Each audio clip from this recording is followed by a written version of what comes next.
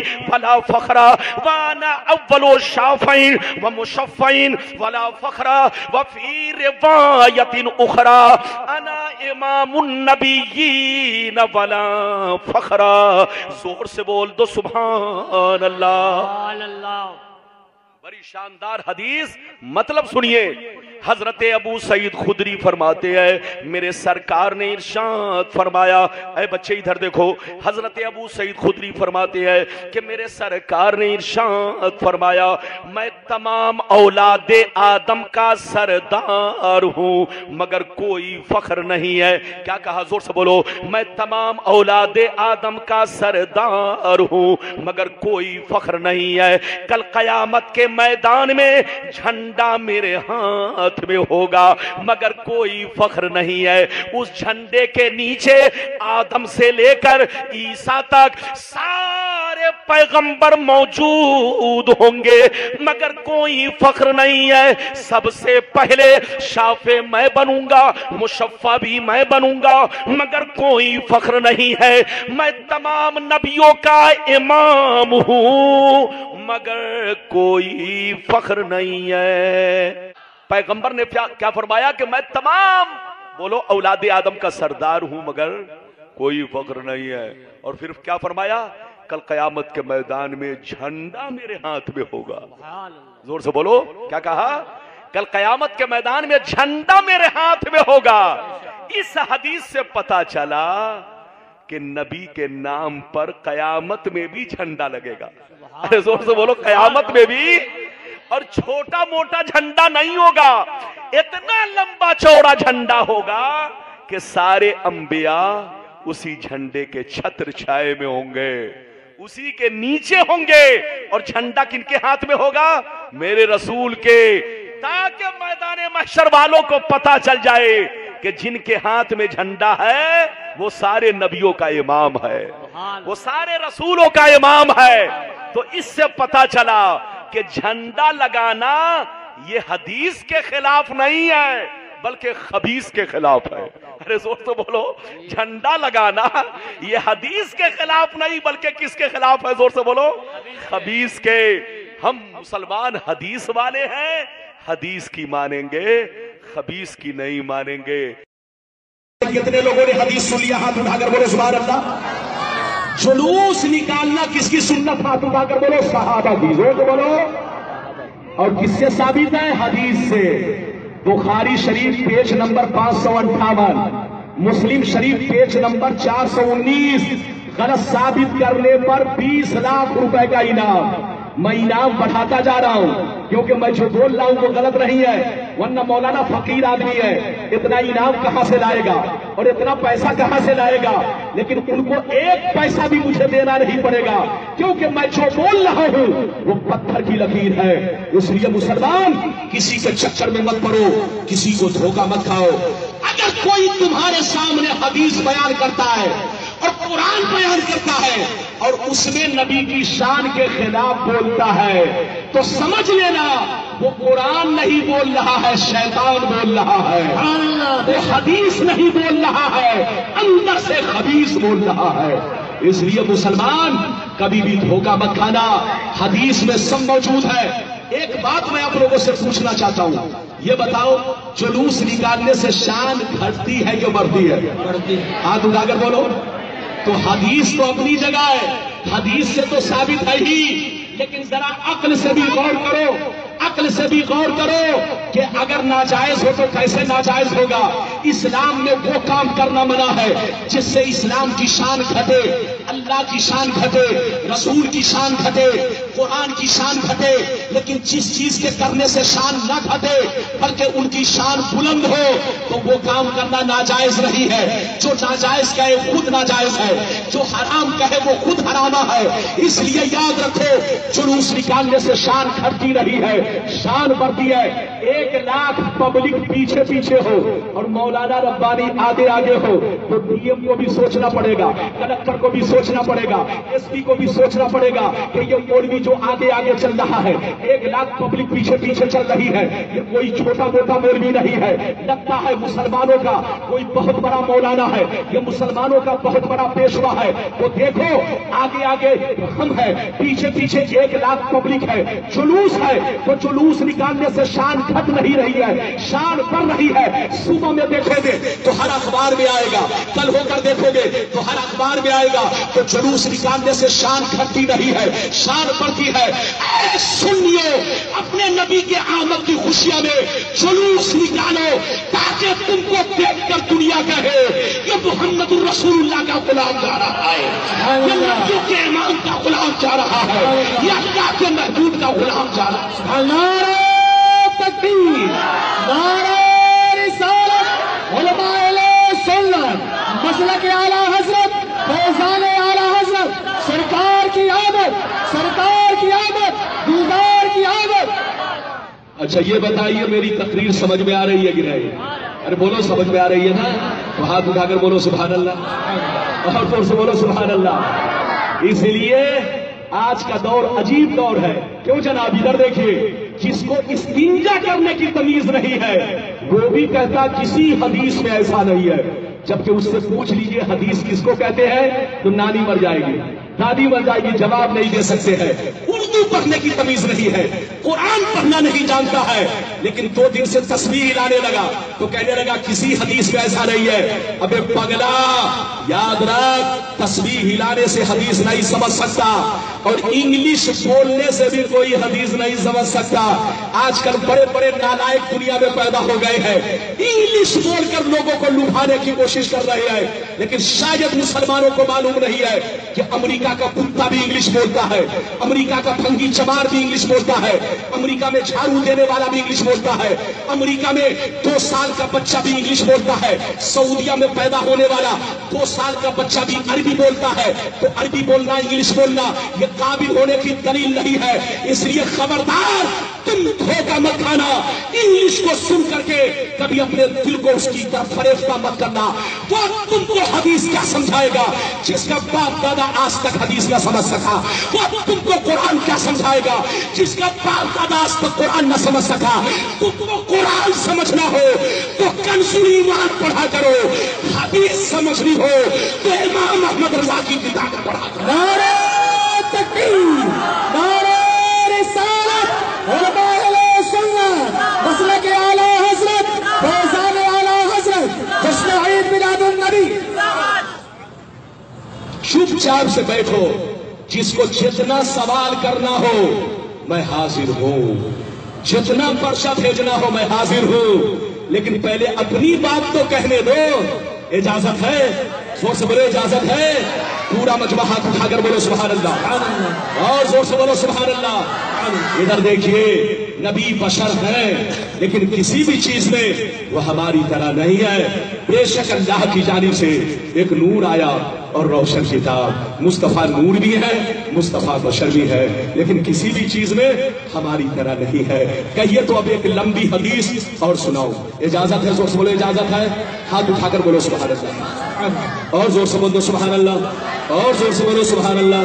ماشاءاللہ, غور سے سنو, حوالہ نوٹ کرو. ترمذی شریف جلد ثانی باب المناقب صفحہ نمبر 207 پر یہ حدیث موجود ہے. ان علی رضی اللہ تعالی عنہ قال لم يكن النبي صلی اللہ علیہ وسلم بالطویل ولا بالقصیر شبن الكفین والقدمین شسن الكفین والقدمین ضخم القرادیس طویل المسربہ اذا مشى كأنما ينحط من صبب لم ارى قبله ولا بعده مثله صلی اللہ علیہ وسلم. مولا علی فرماتے ہیں کہ میرے سرکار نہ تو زیادہ لمبے تھے نہ زیادہ ناٹے تھے. میرے سرکار کا قد میڈیم تھا, میرے سرکار کا قد درمیانی تھا. مگر ایک روایت یہ ہے کہ قد گرچہ درمیانی تھا مگر جب صحابہ کے بیچ میں ہوتے تو سب سے لمبے معلوم ہوتے. ادھر دیکھیے, نبی کی پیشانی چوڑی تھی, ادھر دیکھیے, اور چہرہ اتنا چمکدار تھا کہ میں اپنی طرف سے نہیں, ابو ہریرہ کہتے ہیں کأن الشمس تجری فی وجہہ. نبی کا چہرہ ایسا لگتا جیسے چہرے میں سورج چل رہا ہو. کیا چل رہا ہو؟ زور سے بولو. جیسے چہرے میں سورج چل رہا ہو. اور دانت اتنا خوبصورت, ادھر دیکھیے, دانت اتنا خوبصورت کہ جب نبی مسکراتے تو روشنی نکلتی. کیا نکلتی؟ زور سے بولو. لیکن بدعقیدوں کے دانتوں سے لہسن پیاز کی بدبو نکلتی. اب آپ بتائیے, فیصلہ کیجئے, میری طرف دیکھیے, نبی کے دانتوں سے کیا نکلتی؟ زور سے بولو. روشنی. ایک بڑا اچھا واقعہ سنیے, بڑا شاندار. حضرت عائشہ کہتی ہے ایک دفعہ میں کپڑا سی رہی تھی, ہوا کا جھونکا آیا, چراغ بجھ گیا, میرے ہاتھ سے سوئی گر گئی, میں تلاش کرنے لگی, اتنے میں حضور آ گئے. زور سے بولو. اتنے میں حضور آ گئے. حضور نے پوچھا عائشہ کیا کر رہی ہو؟ میں نے عرض کیا یا رسول اللہ میرا کپڑا پھٹا ہوا تھا, پیوند لگا رہی تھی, ہوا کا جھونکا آیا, چراغ بجھ گیا, ہاتھ سے سوئی گر گئی ہے, تلاش کر رہی ہوں, سوئی نہیں مل رہی ہے. اتنا سننا تھا, پیغمبر مسکرانے لگے. زور سے بولو. اتنا سننا تھا, پیغمبر مسکرانے لگے. حضرت عائشہ کہتی ہے جو ہی نبی نے مسکرایا اتنی روشنی ہوئی, اتنی روشنی ہوئی کہ پورا گھر روشن ہو گیا اور مجھ کو سوئی بھی مل گئی. مولا علی فرماتے ہیں کہ میں نے نبی کے جیسا نہ تو نبی کی زندگی میں حیات ظاہری میں کہیں دیکھا کسی کو، نہ نبی کے پردہ کرنے کے بعد کسی کو دیکھا۔ اب بتائیے